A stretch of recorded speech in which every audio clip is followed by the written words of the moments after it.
Salut tout le monde, donc aujourd'hui on se retrouve pour une nouvelle vidéo un peu différente de celle de d'habitude puisque ce n'est pas sur le même jeu, c'est un jeu sur l'ordinateur. Donc le titre c'est du jeu, c'est Good Game Empire. Donc c'est un très chouette jeu, j'en suis accro, hein. Donc en fait le but est de créer un peu, de vous faire remarquer quoi, d'être un grand seigneur, avoir un beau château, d'être un grand attaquant, un très bon défenseur, enfin voilà, de devenir intouchable et voilà. Donc je vais vous parler un peu de tout et de rien. Je vais vous apprendre la meilleure défense, enfin en tout cas que j'ai apprise. Donc la meilleure défense c'est du 100% sur soit un des deux flancs ou au milieu. Donc moi je l'ai mis au milieu, donc voilà. Des engins, moi voilà, des engins à moi. Toujours mettre assez d'engins pour résister à au moins 5 attaques. Parce que, imaginons, vous faites attaquer, et vous avez une deuxième attaque qui suit, et vous avez plus d'engins parce que vous avez mis qu'une fois l'engin, donc voilà. Voilà. Donc ça c'est la meilleure défense. Attendez, j'oublie quelque chose dans la défense. Le meilleur à faire pour moi, c'est du 50-50 mêlée distance. Maintenant, je vais vous parler un peu de l'attaque. Donc l'attaque, je vais vous montrer un exemple sur un fiefie coquin. Donc voilà. Hop. Oh non, il y a au niveau 5. Je vais vous prendre un niveau 1, ce sera le bon meilleur exemple. Donc, tout d'abord, un niveau 1. Tout d'abord, on espionne sa cible. Espionnage. On regarde le nombre de risques. Ici, j'ai 0%, parce que j'ai 0%. Mais, voilà. Donc, au plus... Attendez, je vais mettre mon espionnage à 100%. Donc ici, c'est la précision de votre espionnage. Donc si vous mettez à 60% par exemple, vous aurez pas toutes les informations que si vous le mettez à 100%, vous aurez toutes les informations. Donc au plus vous mettez d'espions, au moins il y a de risques de vous faire attraper. Ouais, mais au plus ça coûte cher, bien évidemment. Donc hop, je vais mettre ça. Donc dans une attaque, donc imaginons on a un défenseur à distance, vous allez attaquer ce défenseur à distance avec un soldat d'attaque en mêlée. Donc je vais vous le prouver juste après l'espionnage. Donc on se retrouve juste après. Gros les gens, donc voilà, l'espionnage est terminé. Je vais l'ouvrir et on va le constater à deux. Enfin ensemble. Donc voilà, je l'ouvre. Donc on peut voir un défenseur en mêlée. Donc on peut voir qu'il a plus de force de défense en mêlée qu'à distance. Donc on va mettre un soldat d'attaque à distance pour les défenseurs en mêlée. Et on va mettre un soldat d'attaque en mêlée pour les défenseurs à distance. Donc voilà. Donc je vais pas l'attaquer parce que ça sert à rien. Enfin je juste à la limite vous montrer une attaque vite fait. Hop. Un petit peu.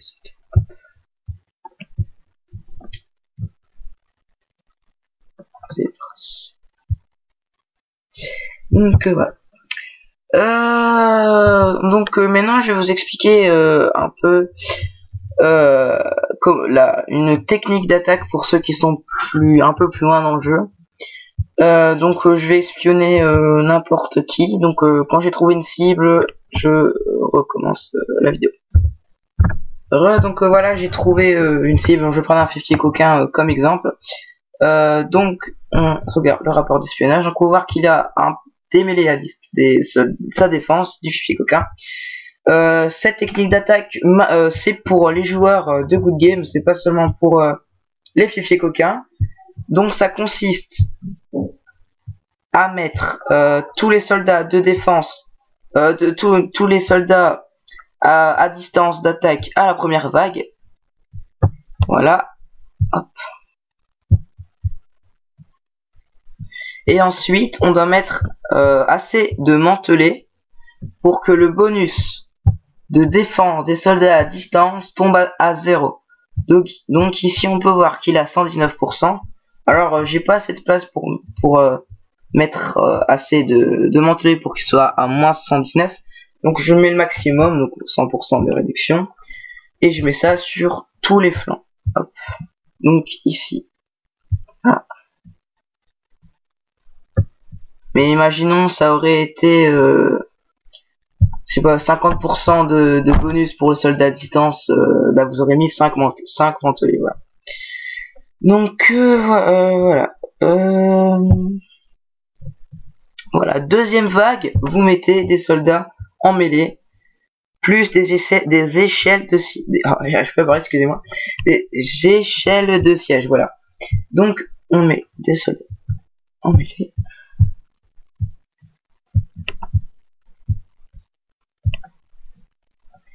Et on met assez sur cette vague, on met des échelles de siège avec des béliers pour la porte. Donc les échelles excusez-moi, les échelles de siège, on en met assez pour que le bonus des remparts tombe à 0 également. Donc ici il est à 25%. On va en mettre 3. Ici le bonus des remparts est à 50%, on va en mettre 5.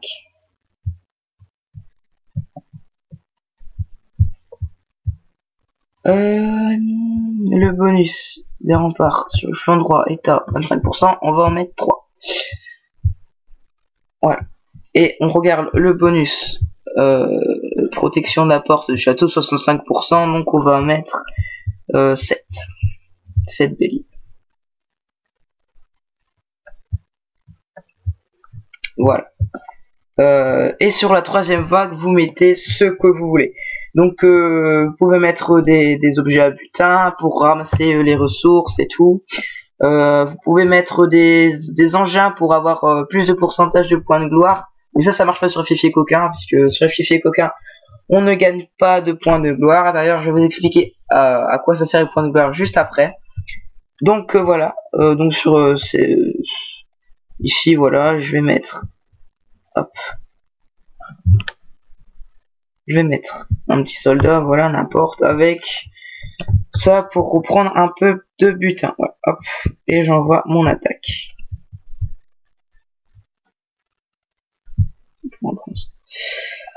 Voilà. Donc les points de gloire, à quoi ça sert? Les points de gloire servent à augmenter votre titre ici, par rapport au nombre de points de gloire que vous avez.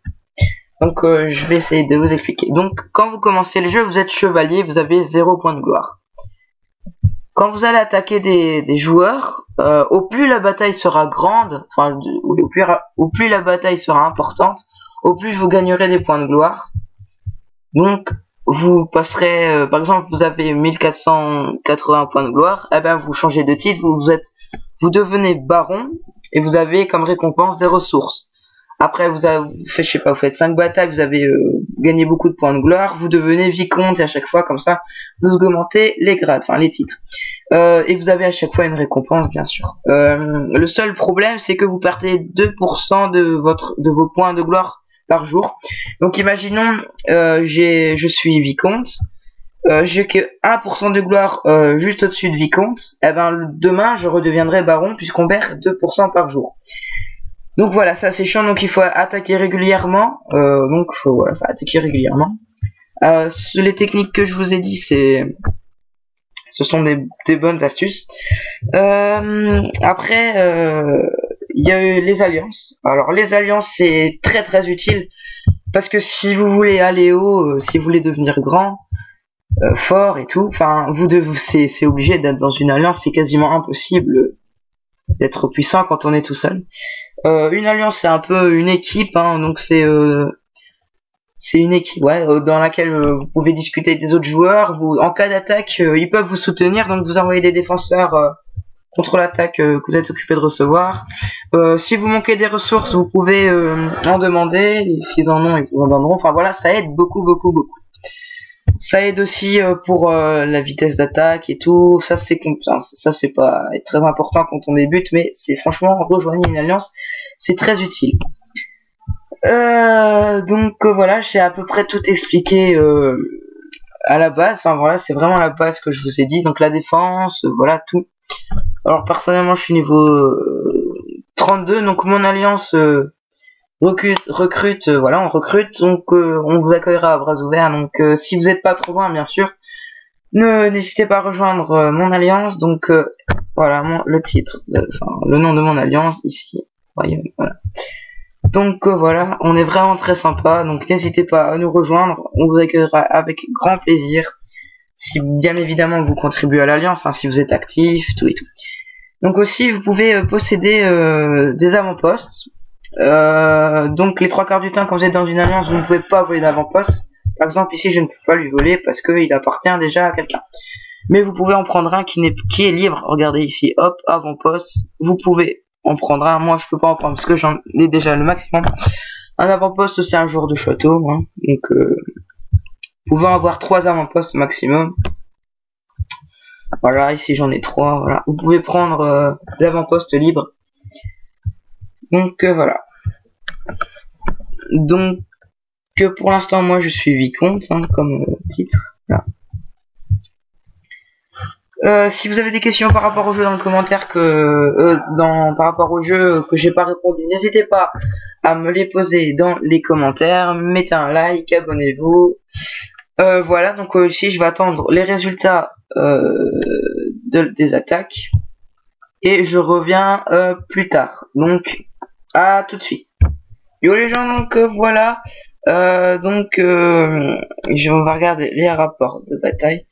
Donc comme je vous avais dit, un attaquant à distance pour un soldat défenseur en mêlée. Donc voilà, j'ai gagné. Hop. Et ici pour la technique d'attaque, on peut voir que avec les mantelés et les soldats à distance, on peut voir que je n'ai que 8 pertes. C'est pas beaucoup, donc c'est pas beaucoup. Voilà. Voilà, j'espère que cette vidéo vous aura plu. Juste une précision, que si vous prenez un avant-poste nourriture, c'est juste un conseil. Voilà, je vais faire une dédicace à certains joueurs, dédicace à Popsk, le chef de mon alliance, un super chef. Dédicace à Chris, à la mort, à Blue Fox. Très grande dédicace à Blue Fox, à la mort, à Mikey Mike. Je sais pas si c'est dit comme ça, je pense. Très grande dédicace à vous, franchement, Gabar aussi. Raphalem aussi, Raphalem, enfin voilà. Tout le monde, Yoyok. Donc la mort, enfin franchement grande dédicace à vous, Blue Fox, Mikey Mike, la mort, voilà. Donc voilà, vous êtes géniaux. Donc voilà, ma vidéo est finie. Donc si vous avez des questions que j'ai pas bien répondu, que j'ai quasiment pas expliqué, n'hésitez pas à me les poser dans les commentaires, je vous y répondrai avec plaisir. Donc abonnez-vous, voilà. Donc voilà, bye les gens, salut.